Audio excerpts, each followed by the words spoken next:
Baik, perkenalkan nama saya Monika Firanda dari kelompok ke-6. Pada kesempatan kali ini kami akan membahas materi yang berkaitan dengan aset. Yang pertama adalah pengertian aset. Secara etimologi, istilah aset berasal dari bahasa Inggris yaitu aset yang memiliki arti barang atau sesuatu barang yang terdapat nilai ekonomis, komersial, atau nilai tukar. Pengertian aset atau aktiva secara umum adalah produk yang memiliki nilai yang dikuasai oleh perusahaan, baik berupa harta benda, hak, ataupun sebuah tuntutan terhadap aset atau jasa yang dimiliki. Aset merupakan hal yang sangat vital bagi perusahaan untuk mencatat nilai keuangan aset yang dimiliki oleh perusahaan. Yang berikut adalah mengenai pengertian aset menurut para ahli. Yang pertama, pengertian aset menurut PSAK. Menurut PSAK yang berlaku di Indonesia, aset adalah sumber daya yang dikuasai perusahaan akibat dari peristiwa di masa lalu dan diharapkan bisa mendatangkan manfaat ekonomi di masa mendatang. Manfaat ekonomi di masa mendatang yang terwujud dalam aset merupakan potensi dari aset itu dalam memberikan sumbangan kepada perusahaan, baik secara langsung maupun tidak langsung. Yang kedua adalah menurut Hidayat. Menurut Hidayat, pengertian aset adalah barang yang bergerak atau tidak bergerak, berwujud atau tidak berwujud, di mana semua hal tersebut meliputi aset atau harta aset dari sebuah perusahaan, organisasi, institusi, ataupun perorangan. Yang berikut adalah menurut Munawir, aset adalah sebuah sarana atau sumber daya yang terdapat nilai ekonomis yang dapat menunjang perusahaan dengan harga perolehannya atau nilai wajarnya yang harus dapat diukur dengan objektif. Yang ketiga yaitu menurut Ikatan Akuntan Indonesia atau IAI. Menurut IAI, definisi aset adalah sumber daya yang dikuasai oleh perusahaan akibat dari kejadian di masa lalu dan bisa memberikan manfaat ekonomis bagi perusahaan di masa mendatang.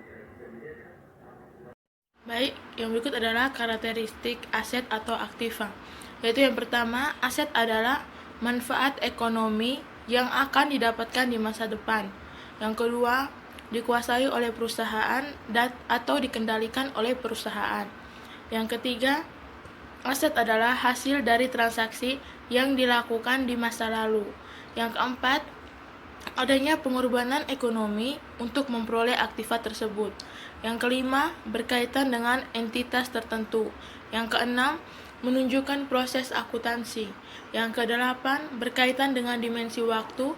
Dan yang kesembilan, berkaitan dengan karakteristik keterukuran. Oke, baik, saya akan menjelaskan dasar atau atribut penilaian aset. PASB mengidentifikasikan 5 makna atau atribut yang dapat dipresentasikan berkaitan dengan aset.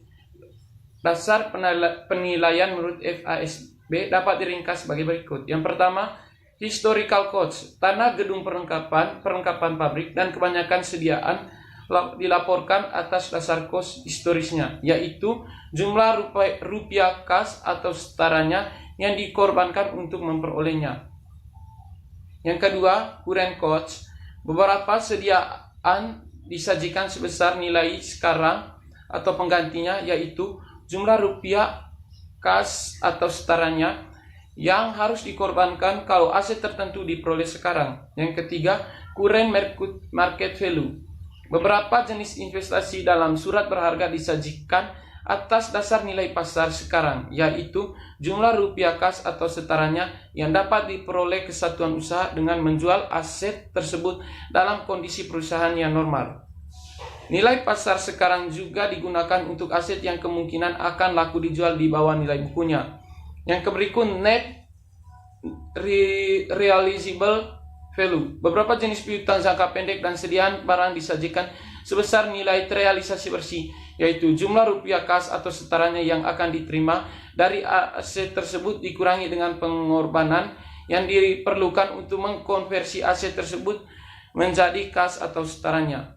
Yang berikut, present value of future cash flow, piutang dan investasi jangka panjang disajikan sebesar nilai sekarang penerimaan kas di masa mendatang sampai piutang terlunasi. dikurangi dengan tambahan kos yang mungkin diperlukan untuk mendapatkan penerimaan tersebut. Terima kasih. Yang berikut adalah konsep penilaian aset, yaitu yang pertama nilai likuiditas, sejumlah uang yang dapat direalisasikan jika aktiva atau sekelompok aktiva dijual secara terpisah dari organisasi operasionalnya. Yang kedua, nilai berkesinambungan, di mana sejumlah uang yang dapat direalisasikan jika perusahaan dijual sebagai suatu bisnis operasi yang berkesinambungan. Yang ketiga, nilai buku dari aktiva, yaitu di mana nilai akuntansi aktiva dikurangi akumulasi penyusutan. Terdapat dua jenis nilai buku, yaitu nilai buku dari perusahaan dan nilai buku intrinsik sekuritas. Nilai buku dari perusahaan di mana total aktiva perusahaan dikurangi kewajiban dan saham preferen yang tertera dalam neraca.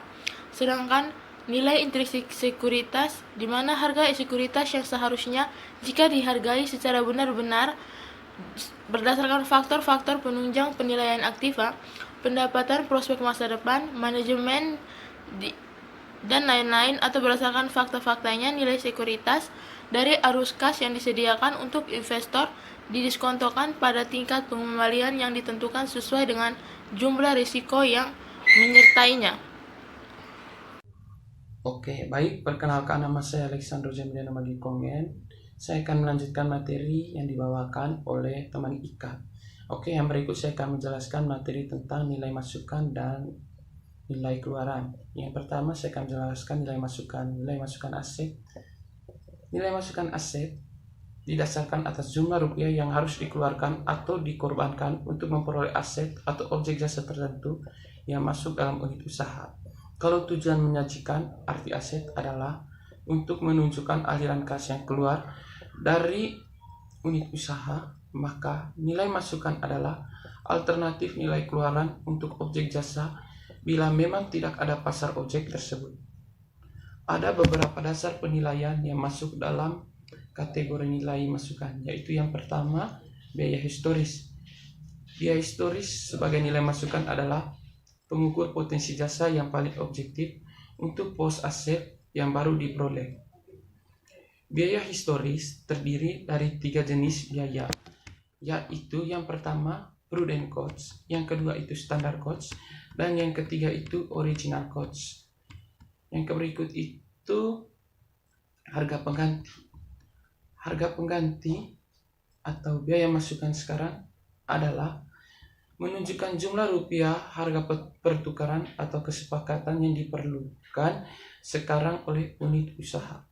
Yang berikut itu biaya yang diharapkan adalah nilai pengorbanan ekonomi di masa yang akan datang seandainya potensi jasa aset tersebut diperoleh secara bagian demi bagian dan bukan sekaligus. Yang berikut itu nilai keluaran aset. Nilai keluaran didasarkan atas jumlah rupiah kas atau penghargaan lainnya yang diterima suatu unit usaha. Bila aset atau potensi jasa akhirnya keluar dari satu kesatuan usaha melalui pertukaran atau konversi. Dalam hal ini, ada 3 konsep dasar penilaian yang bisa digunakan, yaitu yang pertama, dalam harga jual masa lalu. Harga jual masa lalu. Harga jual masa lalu sebenarnya menunjukkan kas yang cukup pasti akan diterima dari konversi pos aset yang timbul karena transaksi masa lalu. Yang kedua, harga jual sekarang. Penentuan cost yang berkaitan dengan aktivitas tambahan untuk menuntaskan transaksi konversi atau penjualan dalam hal tertentu sulit ditentukan atau sulit ditaksir. Sebagai alternatif, penilaian dapat didasarkan atas harga jual sekarang. Yang pertama itu untuk jenis aset piutang, untuk aset persediaan barang, dan untuk surat berharga. Yang ketiga itu nilai terrealisasi harapan. Secara semantik, nilai terrealisasi harapan suatu aset adalah penerimaan kas atau potensi jasa masa datang yang jumlah dan waktunya cukup pasti. Oke, yang berikut itu penilaian aset menurut FASB. Bila dikaitkan dengan aset, dasar penilaian menurut FASB dapat dijelaskan seperti berikut ini. Yang pertama, historical cost. Tanah, gedung, perlengkapan pabrik, dan kebanyakan sediaan dilaporkan atas dasar kos historinya, yaitu jumlah rupiah kas atau setaranya yang dikorbankan untuk memperolehnya. Kos historis ini tentunya disesuaikan dengan jumlah bagian yang telah didepresiasi atau diamortisasi. Yang kedua, current cost. Beberapa sediaan disajikan sebesar nilai sekarang atau penggantinya, yaitu jumlah rupiah kas atau setaranya yang harus dikorbankan kalau aset tertentu diperoleh sekarang.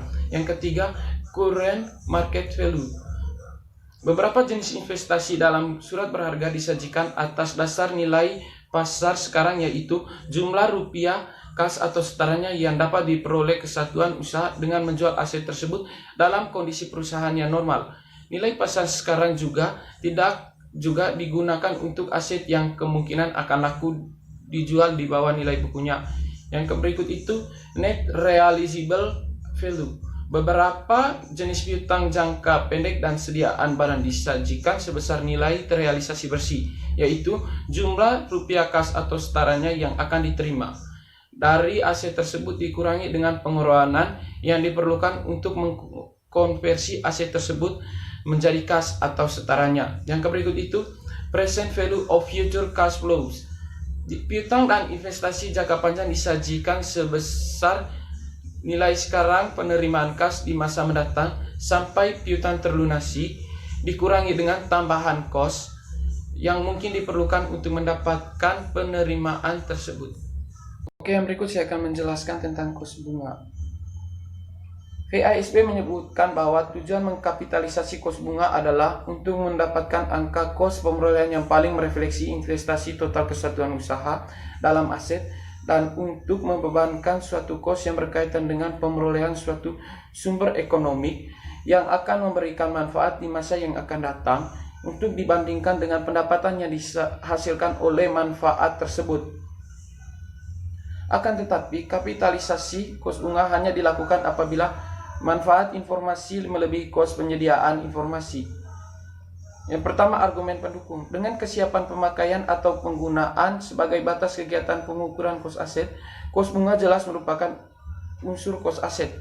Yang kedua, bila kesatuan usaha tidak membangun sendiri fasilitas bisnis bersangkutan, penghargaan kesepakatan sebagai kos bunga pemerolehan pada umumnya termasuk pula bunga yang harus dibayar oleh kontraktor selama pembangunannya. Yang ketiga, pembebanan kos bunga langsung pendapatan selama masa konstruksi. Yang keempat, kos bunga selama masa pembangunan bukan merupakan kos pendanaan.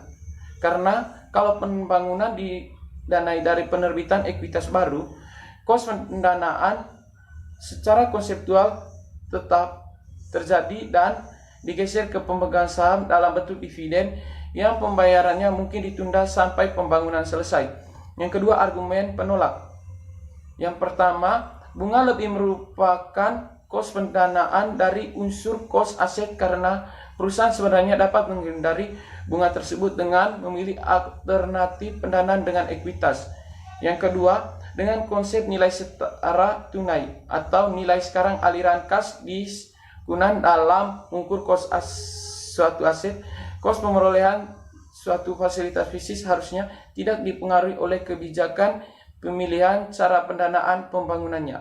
Yang ketiga, dengan konsep kesatuan usaha, bunga lebih bermakna sebagai pembagian laba daripada sebagai upaya untuk memperoleh pendapatan.